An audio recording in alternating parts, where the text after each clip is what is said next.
Today's goal, build an 8-bay NAS and virtualization server for under $1,000, and try not to nullify 17 years of marriage when I decide to turn it on inside the house.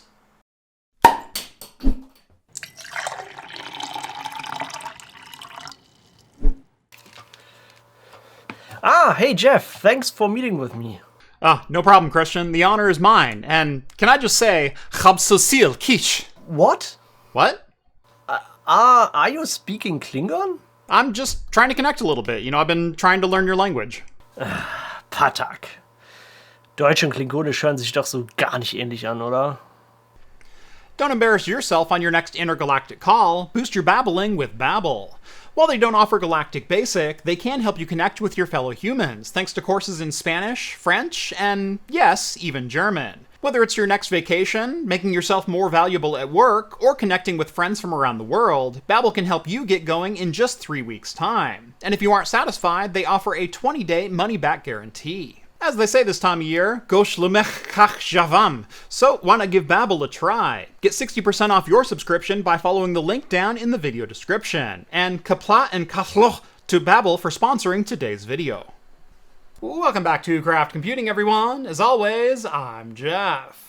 Now, on this channel, I like to tinker with servers and network gear. Everything from 100 gig switches to the latest and greatest in servers to 6-figure enterprise graphics cards.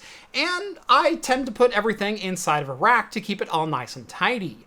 But have I gotten a little bit too posh for my own good?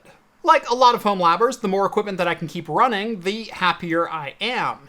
But those who've watched my channel for a long time know my Homelab comes from very humble beginnings. In fact, it started as a single desktop in the back of a bedroom closet. For today's video, I'm going back to my roots, so to speak, building a sub $1,000 PC that will work as both a NAS and a virtualization host, and once it's turned on, will be fairly invisible, both from a visual and an audio standpoint. Today's video is going to be mostly about the hardware, what hardware to pick, and how to put it together and turn it all on. Next week we'll go over software and OS installs, bringing all the tutorials on my channel up to date along the way. Now for builds like this, you actually don't want to start by selecting a motherboard or a platform to build on. Rather, you want to start by selecting your chassis, as everything's going to be built around that. In this case, I knew I wanted to install 8 disks, and so an 8-bay chassis was in the works. I found this one on Amazon for just $199 from a company called Audheid, A-U-D-H-E-I-D. $199, 8 drive bays up front, and it features both an ATX or SFX mount power supply compatibility and a micro ATX motherboard tray in the top. With the chassis selected, now we can move on to our motherboard selection, now that we know what system is actually going to fit. And this should be absolutely no surprise to those who have watched the channel for some time. We're going with the Earying 11800H ES0000 Micro ATX motherboard. Now this is available for about $165 on AliExpress, and while it did jump in price after my first couple of videos on this, it's actually settled back down to almost exactly that price, and in fact now there's even a $140 model available with a 6-core and 12-threaded version. This of course is using the engineering sample of a Tiger Lake mobile CPU with 8 cores and 16 threads, a base clock of 2.2 GHz, and a max turbo somewhere in the 4.6 GHz range, so definitely not a slouch. And now that I've heard all of the comments about how you would never run a server around this and it's a piece of garbage and the VRM is trash and I'm just waiting for problems, I've been running 2 of these in my home server rack for the last 3 months with absolutely no problem at all. So if you've got that kind of runtime, please let me know. Now, as the CPU is only a 45-watt part, it doesn't need a whole lot of cooling or exotic solutions. I did opt to go for a slightly higher-end model than I probably should have in the Noctua L9i, and this comes in at about $49. But I've ran the system successfully before with nothing more than the Intel box cooler on it. For memory, I'm going about as cheap as I have ever gone with this 32GB kit of DDR4 2666 that I picked up on Amazon for just $42. That's $1.30 per gigabyte for brand new DDR4. I'm looking forward to seeing how that works. On top of the low power use and low cooling requirements of the Earying 11800H motherboards, another reason I really like them is for the dual NVMe slots, and we are definitely going to be taking advantage of that here. For storage today, I'm going to be installing a pair of Silicon Power A61TB drives to run our OS. Now these are only about $35 on Amazon and have proven themselves more than reliable enough for server use, at least as an OS drive. Now before we close the book on storage, I do want to point out that I plan on running Proxmox as my main operating system on this system, and then virtualizing other systems underneath that. Now with Proxmox, you install the OS onto your pair of drives, but then those pair of drives can also function as a storage pool for virtualized hard disks inside of your system. Other hypervisor OSs don't necessarily have that same ability, such as TrueNAS Scale. If you install TrueNAS onto a pair of drives, those are locked only to the OS. You cannot install or use that storage for anything else. If you're planning on running a hypervisor other than Proxmox, you might need to think about adding a secondary storage pool to this overall configuration to run your virtualized systems off of. But in this case, Proxmox is able to use these disks, and so that's how we're going to move forward. And now we get into the really fun part, which is the storage configuration.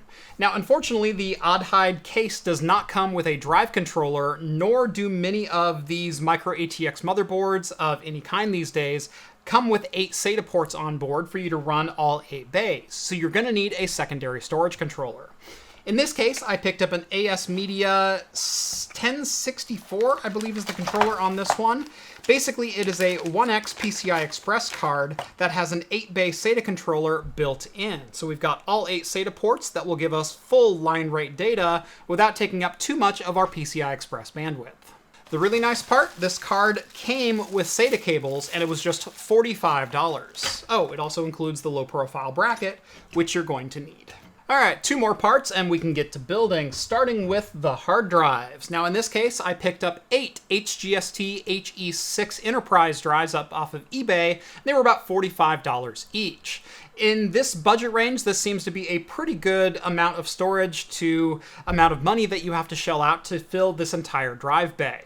Now you could go with higher capacity drives and fewer of them, but I like actually filling out an entire drive bay all at once and not needing to expand it later. Call me kind of crazy. This will give us about 36 terabytes of usable storage after we configure it in a RAID Z2, and for this same budget, we actually picked up 2 spare disks as well. So I picked up a total of 10 of these drives, meaning that 2 of them can fail in the array, and I still have 2 spares on my shelf. When buying used enterprise drives, always budget in at least 1 or 2 to hold as extras just in case of failures. Now the last part is definitely the one I'm going to receive the most criticism for because it is the power supply. Now, look, I've used these power supplies for years for projects like this. That is, systems that are not going to require a lot of power. This is a 350 watt unit. I expect this system to draw less than 200 watts from the wall. We are more than inside the efficiency curve of this power supply, even without an 80+ rating of any kind. And at $16, it's really hard to justify spending more just to power on the system. We're not running a graphics card. Our CPU rail is going to draw 45 watts at absolute peak, and each of our drives is going to draw right around 8 watts at maximum speed, which means there's not a lot for this actually to do. There's not a 12-volt rail that's really going to be stressed. Modern gaming power supplies are built to withstand so much more load than we're possibly going to deliver. There's no point in blowing your budget on a $100 power supply to get 500 watts when you're not going to need that 12-volt rail output to power a graphics card. Now these power supplies, they power like 90% of the OEM PC world. Are they bulletproof? Are they going to last forever? No, of course not, but no power supply lasts forever. But as long as you don't overload them, and this system is definitely not going to overload them, $16 is a heck of a mark to hit versus $100 or $150 for a modern 500 or 600 watt power supply. So this is going in the system. You can install in your system whatever you'd like. And with the parts out of the way, let's go ahead and finally get this system together.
Well, I wish I could say RTFM, but there's not even a manual included in this box. So far, this case has been beautiful, and if it was going to work the way I absolutely wanted it to, it would be perfect. But obviously there's a couple issues keeping it from getting a full recommendation at this point. Let's go ahead and talk about that. First and foremost, you might have saw me have to knock one of the motherboard posts off of the tray. Those are pressed in from the factory to the motherboard tray. Unfortunately, motherboard layouts, ATX, micro ATX, are not exactly standard on which screw posts they actually use. They are standardized, but they're also not. In the case of the Irying motherboard, it didn't use one particular screw post and needed a different one. However, there's no changing out the location of the screw posts on this motherboard tray, as again, they're all pressed in. So I had to use a 1/4 inch or a 1/2 inch socket and a hammer and knock one of the posts out of there to mount the motherboard in. Not off to a great start. Next up, what to do about power supply. It does include the SFX and the standard ATX power supply brackets, as it did state in the Amazon listing. But curiously, I saw on the side of here, there's also a Flex ATX power supply mount right there. So that got me really curious. Why would they give you options for all three? Well, as it turns out, the drive bays on this unit are modular in pairs. So there's actually 2, 2, 2, and 2, not a 4 and 4 or even an 8-bay modular unit down here. That is because, depending on the power supply configuration you want to use, you can remove between 2 and 4 drive bays to use your SFX or your ATX power supply. Kind of defeats the purpose of an 8-bay NAS. And not to sound like, someone who knows a lot better, but there is so much wasted space at the front of this case. There's really no reason this couldn't have supported a full ATX power supply if they just shifted some crap around. Oh, this is so incredibly frustrating. So now, if I want this to be an 8-bay NAS, I have to use the Flex ATX power supply, which kills all of the value proposition of this unit. Luckily, number one, I have a Flex ATX power supply on hand. But that's actually not the one I'm going to use. I am actually going to overnight a unit that I've had my eye on for a little while. Supposedly, it's 500 watt and 80 plus gold, and it's only $61. And it's fully modular. I know, that's a lot of words that don't make a lot of sense at $61. But I'm going to give it a try.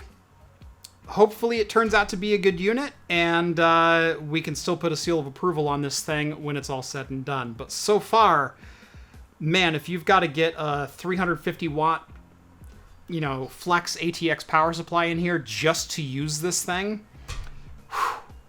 that's a $135 power supply right there. And that's $100 and some odd dollars directly out of your upper end budget. That's really disappointing, but that's where we're at for the night. So I'm going to wrap this thing up, and hopefully, first thing in the morning, I've got a power supply on my porch, and we can finish putting this thing together.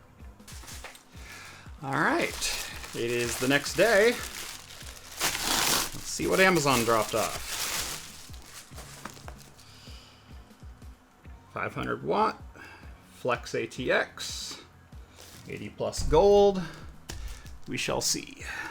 Now, the worrying thing about Flex ATX is there's not exactly one standard for how they mount into a case.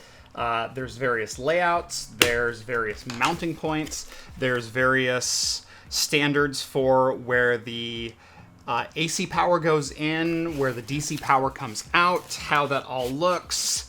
They're not exactly a silver bullet when it comes to fit and finish. And the winner for putting the most English letters in a row that make the least amount of sense when put together has got to be the HOVXJZK.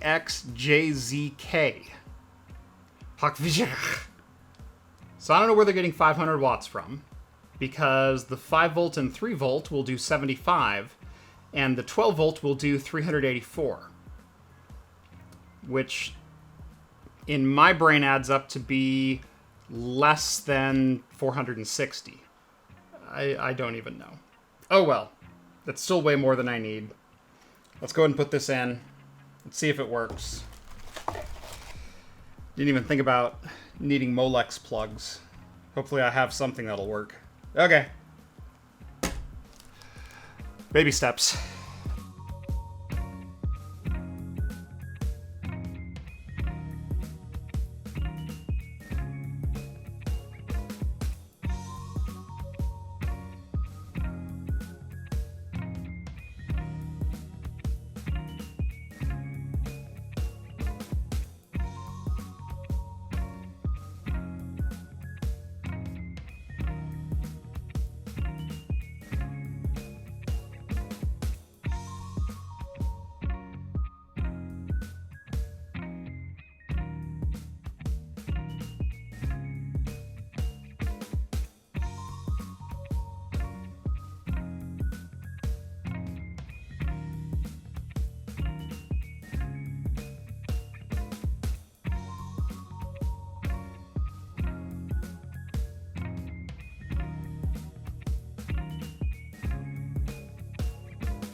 Ta-da!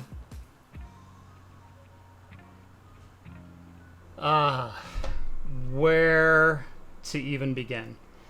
This is one of those projects that I had such high expectations for. I so wanted to love, but I so fell out of love throughout the entire process of putting it together. Let's go ahead and walk through some of the finer points, like why one of the top panels is off, and why I had to Dremel out the fan mounts, and why I had to do half of the things that I had to do, and why it's still not working right. Obviously, one of the first issues I ran into was the motherboard standoffs being pressed in from the factory and not matching the micro ATX board that I have.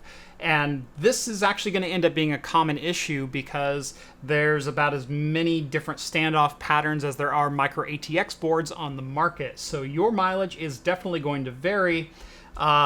Make sure you have a hammer and a 1/2-inch socket on hand in case you need to punch one of those out. Next, unless your motherboard happens to have 8 SATA ports on board, which is a very rare feature, especially for micro ATX these days, you're going to have some kind of SATA expansion card. I picked up an 8-bay SATA expansion card for about $45. It came with cables. The problem is this case is the definition of low-profile cards only. There is absolutely no additional height allowed to any expansion ports, like the 2 of 8 SATA ports that are on this card. So this card doesn't even fit inside this case. Unless you went with some server-style adapter with both of the SFF 8087 or whatever ports sticking out the back and adapted those into SATA, I don't know that you're going to get much more success than this either, as pretty much every single SATA adapter and SATA expansion card that I found had a similar configuration and similar layout, where a max of 6 ports went out the back, and if you needed more than that, they started coming out the top of the card. Moving on to the power supply, and oh man, what a debacle that was. Looking back at the website, it does say that only 4 drives are supported if you use a full ATX power supply, and 6 drives are supported if you use an SFX. It doesn't say anywhere that the Flex ATX is supported, or at least it didn't when I was reading the page. But Again, like I mentioned when I was installing this Flex ATX power supply, not all Flex ATX power supplies are created equal or built to the same standard. And so even though I found a 500 watt modular that ended up delivering all the cables everywhere that I needed, this one is bulging out the top. There's not enough room for the one power supply that would fit with all 8 drive bays in here. It's maddening. How did this even make it off the drawing board as a good idea or a good concept for a case? You could have easily put the Flex ATX power supply up here in the top and made this whole thing that much slimmer, because you're not taking up that much room with the motherboard up top. There's a whole hand's worth of wasted space right up here that you could easily fit an SFX or a Flex ATX power supply. But instead they decided to cram it along the one thing that would interfere with the one reason I bought this case. I don't understand. I really have no words at this point. Speaking of interfering, there are a couple of 120mm fan mounts around the rear of this case, and this whole assembly does pull out for ease of installation. However, these fan mounts are recessed so far into the case that if you were to mount the fans behind and inside the case, they'd actually hit the SATA ports that are protruding from the rear of the drive bays. So you can't install fans there unless you install it inside of the recessed cutout. If you install it inside of the recessed cutout, there's nowhere to route the cables. So I had to end up notching the top of the framework to get the cables back inside of the case to plug into the motherboard. It's just another one of those things of like, I don't even know if they drew this up properly on paper, let alone if they bothered putting a system together once they had this in metal and realizing that this entire thing was just a bad concept from the start. Nothing fits properly on this case. Nothing ends up working the way you think it should. And there's no included manual in the box. It's nowhere to be found. So any questions of how to put things together, or configurations, or different orientations for power supplies, it's left up to you to figure out. So, at the end of the day, we got the system up and running. Almost up and running. I still only have 2 of the 8 drive bays lit up because my Flex ATX only included a single Molex connector. Don't worry, I will be getting that solved probably later this week, but not in time for the end of this video. But I will say, once the system is powered on, it is fairly quiet. There's not a lot of complaints I have, other than I wish I could close the top panel. I wish that would close. So, why are there no affordable NAS enclosures that you can set on a bookshelf and run your 8 drive bays and have a Homelab without the need for a giant server rack or, deprecated server hardware? Well, because the people who are building brand new ones totally suck at it. I am not done with this system. I am going to try to make this work and fledge it out into something that I would actually be happy to run in my own home network, as I may end up running this as a backup server or a secondary server here in my house. I just want to get the top panel to close. I need to replace the SATA controller with something that'll fit inside of there. And we've got a couple other fit and finish items to cross off the list. I'm not overly happy, but at the same time, with a second pass of parts and thought and engineering, I could probably make this work. Anyway, if you're interested in any of the parts from today's build, I will have affiliate links down in the video description. Buyer beware to make sure everything actually goes together. On your way down there, make sure to drop this video a like and subscribe to Craft Computing if you haven't done so already. Follow me on the social medias at Craft Computing, and if you like the content you see on this channel and want to help support me in what I do, consider joining the Patreon. Link is also down in the video description. That's going to do it for me in this one. Thank you all so much for watching, and as always, I will see you in the next video. Cheers, guys.